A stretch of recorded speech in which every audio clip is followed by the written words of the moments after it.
আপনি কি জানেন, একজন মানুষ যাকে দুনিয়া ভুলে গিয়েছিল, আখেরাতে আল্লাহ তাকে এমন একটি সম্মান দিলেন যা শুনলে আপনার শরীর শিউরে উঠবে। শেষ যে ব্যক্তি জান্নাতে প্রবেশ করবে সে আল্লাহকে কি বলেছিল জানেন? একটা বাক্য যা বদলে দিয়েছিল তার পুরো আখেরাতের ভবিষ্যৎ। আসসালামু আলাইকুম। আজ আমরা নিয়ে এসেছি এক গভীর হৃদয় ছোঁয়া ইসলামিক গল্প, সর্বশেষ জান্নাতে প্রবেশকারী বান্দার ঘটনা। শুরু করছি, মন দিয়ে শুনবেন। একটা ছোট্ট গ্রাম, ধুলাবালি উঠতে থাকা পথ, মাটির ঘর, পুরনো কয়েকটা খেজুর গাছ, আর খুব সাধারণ কিছু মানুষের জীবন। সেই গ্রামে থাকত একটি মানুষ, নাম তার সালেহ। খুব ধনী নয়, খুব পরিচিতও নয়, বরং গ্রামের মানুষ তাকে বেশিরভাগ সময় ভুলেই থাকত। দুনিয়ার হিসাব নিকাশে সে তেমন গুরুত্বপূর্ণ কেউ ছিল না। দোকানে গেলে কেউ বুঝতে বলতো না, বাজারে গেলে কেউ তার খবর নিত না, ঈদের দিনে নতুন কাপড় না পরলে কেউ খেয়ালই করত না। কিন্তু তার হৃদয়ে একটা জিনিস ছিল, লুকানো, নরম, গভীর। তা হল আল্লাহর প্রতি তার ভালোবাসা।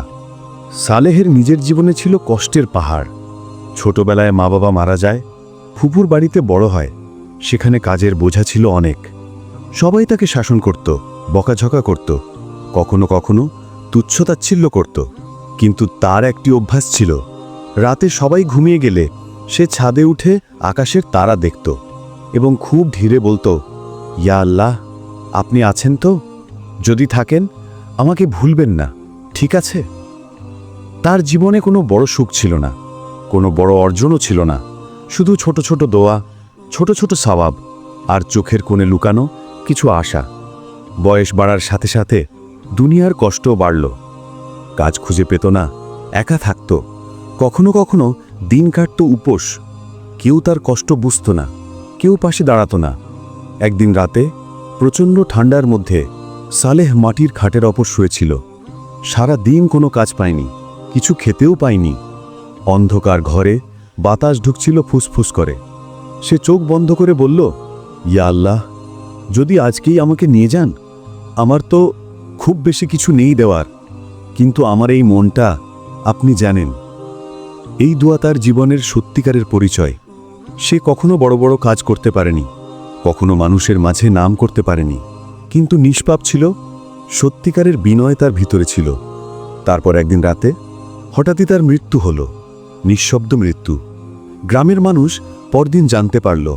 তারা এসে দাফন করল, আর ভুলেও গেল সে মানুষটিকে। কিন্তু গল্প শুরু হচ্ছে এখানেই। মৃত্যুর পর আখেরাতের সেই অদ্ভুত, বিশাল, গভীর সত্যের দুনিয়ায়। সালেহ যখন কবর থেকে ওঠানো হলো, সে নড়বড়ে পায়ে দাঁড়ালো। তার চোখে ভয়, বিস্ময় আর এক ধরনের শান্তি। সে দেখল মানুষের ঢল, হাজার হাজার মানুষ বিচার ময়দানে দাঁড়িয়ে আছে। কেউ কাঁদছে, কেউ আতঙ্কে কাঁপছে, কেউ দোয়া করছে, কিন্তু সালেহ শুধু দাঁড়িয়ে আছে নিঃশব্দে। কারণ তার জীবনে গুনাহ করার মতো বড় কিছু ছিল না, আবার বড় সওয়াব করার মতো শক্তিও ছিল না। সে ছিল মাঝখানে, এক সাধারণ মানুষ। হিসাব শুরু হলো। আল্লাহ এক এক করে সব বান্দাকে ডাকতে লাগলেন। বড় বড় মানুষের আমলপত্র উপরে উঠছে, কারো নিচে নেমে যাচ্ছে, কারো মুখ সাদা, কারো মুখ কালো। দীর্ঘ অপেক্ষার পর অবশেষে সালেহের নাম ডাকা হলো। সে কিপে কিপে এগিয়ে গেল, তার মাথা নিচু, চোখে পানি। সে ভাবল, আজ আমার কি হবে? আল্লাহ সুবহানাহু ওয়া তাআলা তার দিকে তাকালেন। শুরু হলো তার আমলপত্র খোলা। দেখা গেল অনেক দোয়া, অনেক গোপন ইবাদত, অনেক নির্জন রাতের কান্না। মানুষের মাঝে সে কিছুই ছিল না, কিন্তু আল্লাহর কাছে সে ছিল অমূল্য এক বান্দা। তারপর আল্লাহ ফেরেশতাদের বললেন, এই বান্দার আমল খারাপ নয়, তাকে জান্নাতে নিয়ে যাও। সালেহ অবাক, স্তব্ধ, যেন বিশ্বাস করতে পারছে না। ফেরেশতারা তাকে ধরে নিয়ে গেল জান্নাতের এক সুন্দর দরজার সামনে। সুবহানাল্লাহ, এমন দরজা যে তার চোখ ভরে উঠল। কিন্তু ঠিক তখনই একটা অদ্ভুত ঘটনা ঘটল। সালেহ দাঁড়িয়ে রইল দরজার সামনে, কিন্তু ভিতরে ঢুকল না। ফেরেশতারা বলল, হে বান্দা, কেন দাঁড়িয়ে আছো? প্রবেশ করো। সালেহ কাঁদতে কাঁদতে বলল, ইয়া আল্লাহ, এত বড় জান্নাত, এত সৌন্দর্য, এত আলো, এত কিছু, এটা কি সত্যি আমার? আমি তো দুনিয়ায় কিছুই করতে পারিনি। আমি কে যে এমন জায়গায় প্রবেশ করব? আমি তো শুধুই এক ভুলে যাওয়া মানুষ। আল্লাহ তখন তাকে বললেন, হে আমার বান্দা, দুনিয়া তোমাকে ভুলে যেতে পারে, মানুষ তোমাকে অমর্যাদা করতে পারে, কিন্তু আমি কখনো ভুলে যাই না আমার সেই বান্দাদের যারা অন্তর দিয়ে আমাকে ভালোবাসে। ফেরেশতারা তাকে বললেন, হে সৌভাগ্য, প্রবেশ করো তোমার জান্নাতে। সালেহ ধীরে ধীরে জান্নাতে প্রবেশ করল। সেই দরজাটা পেরিয়ে যখন সে ভিতরে ঢুকল, তার মুখে আলো ছড়িয়ে পড়ল।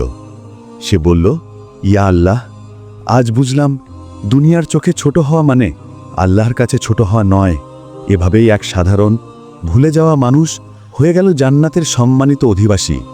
তুমি যদি সালেহের জায়গায় থাকতে, তোমার আমলপত্রে কোন কাজটি বেশি দেখতে চাইতে? দুনিয়ার চোখে বড় হওয়া নাকি আল্লাহর কাছে মূল্যবান হওয়া? আজকের ভিডিও এখানেই শেষ। গল্পটি ভালো লাগলে লাইক, শেয়ার এবং সাবস্ক্রাইব করতে ভুলবেন না। আসসালামু আলাইকুম ওয়া রাহমাতুল্লাহ।